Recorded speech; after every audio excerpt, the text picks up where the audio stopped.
It's easy to display faith and talk that camaraderie stuff when things are going well. Sometimes you got to cut your eyelids off when you want to blink when it gets thick. And we talk openly about that, and we try to display it and live it. And you only get to do that when you're in these type of moments. So you wanna embrace those challenges.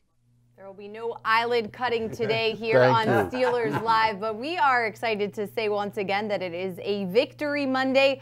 Joining me to break down the exciting win over the Patriots at Heinz Field on Sunday is Bob Labriola and Tunch Ilkin. And there's a lot to talk about, a lot of great things, which has not been the case the past 3 Mondays. But we're going to start with the Steelers defense, the interception by Joe Haden, TJ Watt's sack. There's a lot to get to, so Tunch, I'll let you go first. What impressed you the most? I think what impressed me the most was that Gronk had, 2 catches, that Josh Gordon had a couple of catches, that that offensive machine that we were so afraid of after watching film last week. And I was telling you guys this, I go, look, they're not as good as they used to be.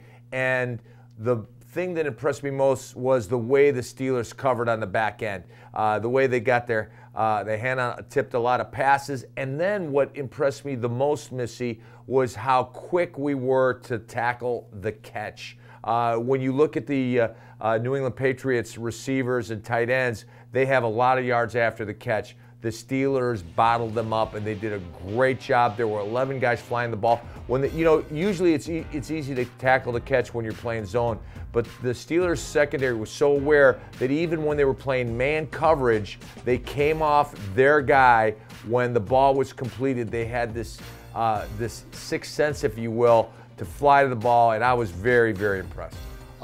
For me, as I predicted last week, the Patriots were only going to score 10 points. Right, Yeah, right. Yeah, you and everyone else. You came in here crying. I had to pick you up. You would have never guessed that they would only score 10 points. No, individually, right, you're right. Individually, to me, it was Joe Haden by far. I mean, we're looking at the interception here, which was a really nice athletic play. High pointing the ball, getting his 2 feet down. As Gronkowski is trying to push him out of bounds. That was spectacular, but he did so many other things consistently well throughout. Tunch was talking about tackling the catch. His tackling was crisp. He competed for the ball on its arrival every time. It didn't seem like there was a lot of easy things that were given up by Joe Haden wherever he was on the field. From a team standpoint, it even surprised me because I had to go back watching the game. I was nervous, but then you go back and you go through the play-by-play, and the Patriots they hit that one long play. It was a miscommunication. Mike Tomlin took responsibility for that, but then after that, the Patriots kicked 1 red zone field goal. That was it. Right. I mean that Hogan play came in the first half of the first quarter. And after that, the New England Patriots, Tom Brady played every snap, Gronkowski played every snap, the genius was over there for every snap. They kicked 1 red zone field goal. That was it. Spent a lot of time on the bench. So the genius got dummied out. The one thing Steeler fans call up our show all the time in the locker room and say, oh, Belichick always makes these adjustments and his players are so disciplined. Well, I'm sorry, that's not always the case. And yesterday, the adjustment and the way they started the ball, they were playing Kyle Van Noy at middle linebacker. He is not a middle linebacker. He is more of a finesse guy. They walked him up on the line of scrimmage when they were going to 5 wide receivers. And the thing about it was the Steelers were able to run on the ball on Van Noy, and the adjustments that they made, they couldn't. They should have put Dante Hightower at middle linebacker because he's played that position before. Van Noy is not a middle linebacker. He's more of an outside linebacker. And I love the way the Steelers ran the ball on them. They made no adjustments. They didn't go to an 8-man front, and Steelers just had their way with them. All right, we're going to talk about the offense in just a little bit. We have to give the defense a little bit more love, so let's take a listen to Joe Haden in the locker room after the win yesterday. We're just trying to figure out a way to get turnovers.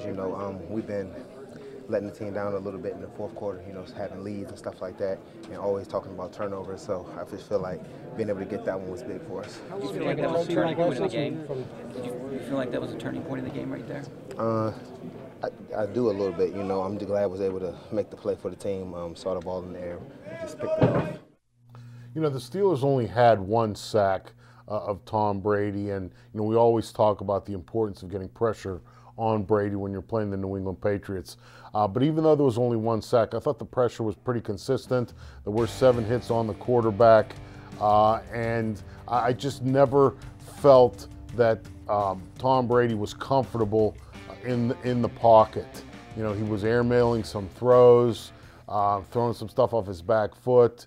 You know, on the Joe Haden interception, that was a Mike Tomczak special that Brady threw there. Seriously, right? I mean, it was a lollipop. Right, and yeah. You know, just like lobbing it up instead of throwing it away. At the end of the game, those last 3 passes, I never really thought that any of those had a chance to be caught. So there were a lot of things that I think that the Steelers defense had a hand in.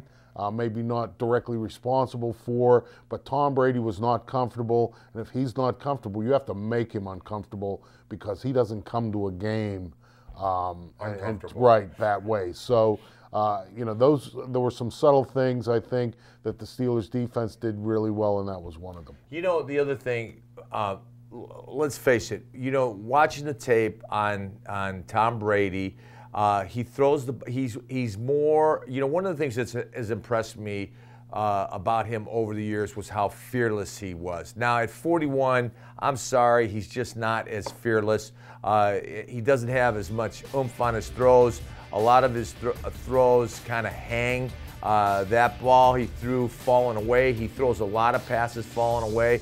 And Joe Haden looked like Michael Jordan going up and getting that high point. You talk about high pointing the ball. He must have been a 40-inch vertical jump on that. But getting back to Tom Brady, I just don't think that, you know, he is more nervous about being hit than I've ever seen him. He doesn't want to get hit. You see that play falling away, he threw that lollipop up that was picked off. He does a lot of that now. And, you know, I don't know if, you know, people say, oh, the 40's the new 30, but 41 is still 41. And I think he's starting to feel it. Like every once in a while, he'll still throw a laser, and he's still hitting his receivers, and he's still hitting, throwing to a spot. But if you get him out of his rhythm by getting in his face and by jamming the receivers, that screws him up, and I think that's what we saw yesterday. There were people falling around his feet. He doesn't like that, and guys got shots on him. Stephon Tuitt twice, Cam Hayward twice. You know, T.J. Watt had a sack and a pressure, and they were just in his face, and they were around him. And I'm sure that got in his head by the end of the game. All right, just 2 ancillary things that we have to mention, especially when the Steelers were on defense. The Heinz Field crowd was out of this world, loudest that I've heard all season. TJ Watt agreed, said the loudest he's heard since he was drafted by the Steelers, also wearing their color rush jerseys. Steelers are 4-0. We're going to talk much more about the big win when we come back. We're going to take a quick break. We'll see you in a minute.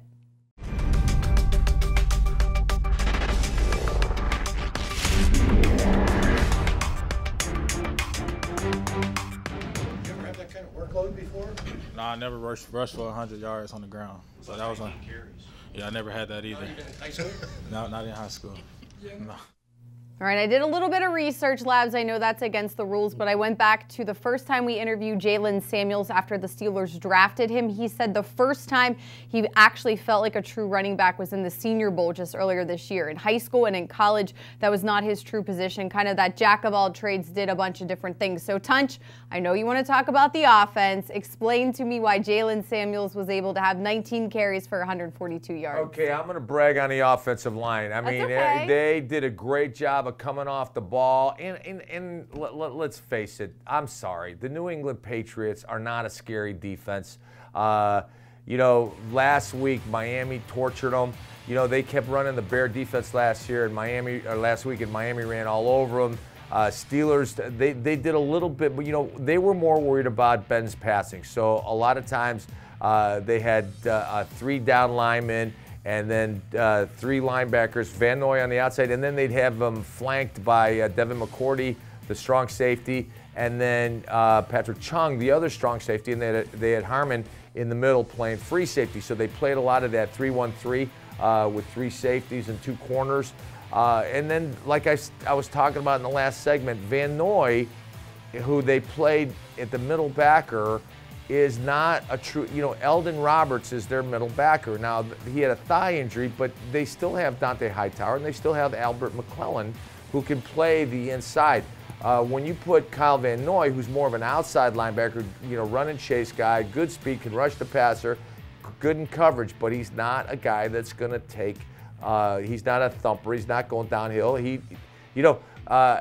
A long time ago, Chuck Noll, one of our players, was taken out, and Coach Noll was asked in the post-game press conference, why did you take so-and-so out? And Chuck replied, because he was being blocked. Kyle Van Noy was being blocked most of the day. I really thought that one of the keys for the Steelers to win was going to be an effective running game, and not just for what it would do for the offense, but when Jalen Samuels has the ball in his hand, running it down the field, Tom Brady doesn't have it in his hand, throwing it down the field. And I just didn't think that it was really smart to consistently expose the defense to a lot of Tom Brady if there was an alternative. And running the football to me was going to present a nice alternative. And so certainly Jalen Samuels, he really stepped up and carried his share of the load. I thought that maybe Stephen Ridley might play some more, but based on the way Jalen Samuels was running, I have no issues at all with the relative usage of those 2 players. I also thought that the defensive genius,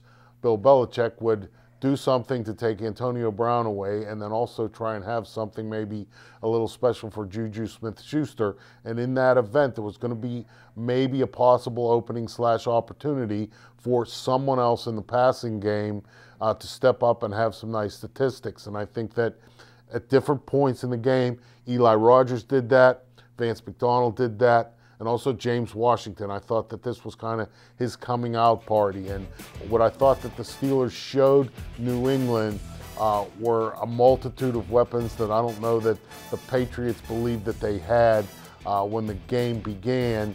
And Ben's ability to incorporate them all into the game, I think really helped the Steelers throughout. I want to comment on the James Washington. So, the last 2 weeks, James has been catching everything that's thrown to him in practice. He's had tremendous practice, and Ben has kept coming back to James in practice. It's almost like he's feeding his confidence.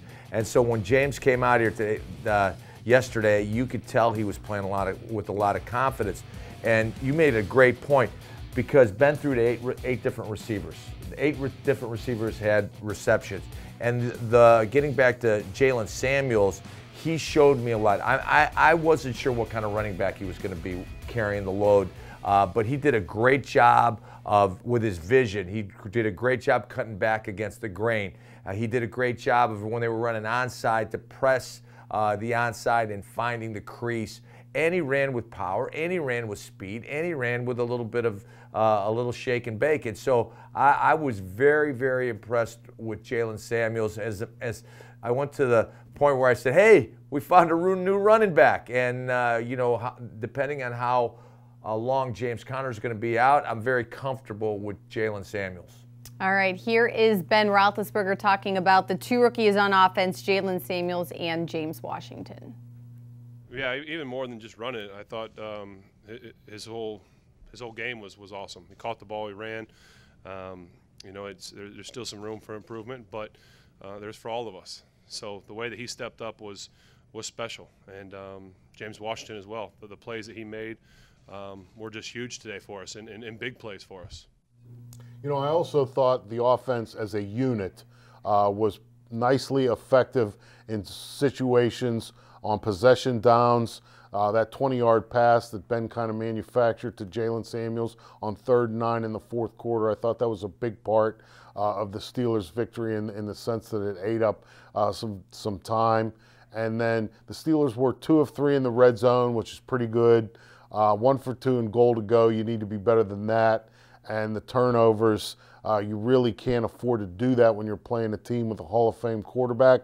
However, for the most part, I thought that, the offense did a lot of the things that it needed to do. Let me put it to you this way. If the offense, in my opinion, had played to the level of the defense, it would have been a blowout.